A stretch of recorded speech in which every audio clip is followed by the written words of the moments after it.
Hello guys, welcome to my channel. সবাই কেমন আছো? আশা করি ভালো আছো। আমিও অনেক ভালো আছি। তো আবার চলে আসলাম একটা নতুন ভিডিওর সাথে। তো আজ যাচ্ছি আমার একটা মামি শাশুড়ির বাড়ি। তো সেখান থেকে যাব হেলথ সেন্টারে, কারণ আমাদের বাড়ির এখান থেকে যেতে গেলে অনেকটা রাস্তা আর অটো পাওয়া যায় না, সেই জন্য আমি সেখানে যাচ্ছি। তো আজকে সারাদিনটা ওখানেই থাকবো আর আমার ননদের সাথে যাব। তো দেখো এখানে বেরিয়েও গেছি, এটা দুপুরবেলাকার ভিডিও, মানে দুপুরবেলায় যাচ্ছিলাম।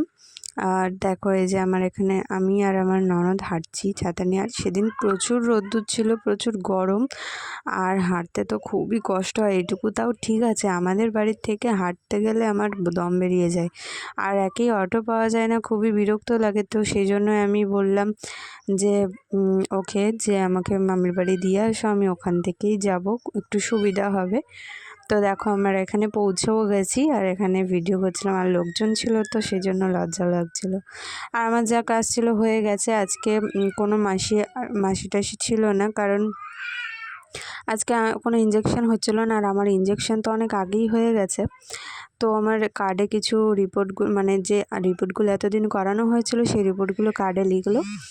আর সেটা করা হয়ে গেলে আমরা বাড়ি চলে আসলাম। আর এখানে হচ্ছে তারপরে আর কোনো ভিডিও করিনি। তারপরে ও নিতে এসেছিলো আমায়, অনেকটা রাত হয়ে গেল বাড়ি যেতে। মামি বলল যে পকোড়া করছি খেয়ে যা, তার জন্য ওই খেতে খেতে দেরি হয়ে গেল। তো ভিডিওটা কেমন লাগলো সবাই কমেন্ট করে জানিও। আর সবাই সুস্থ থেকো, ভালো থেকো। আবার একটা নতুন ভিডিওর সাথে আসবো।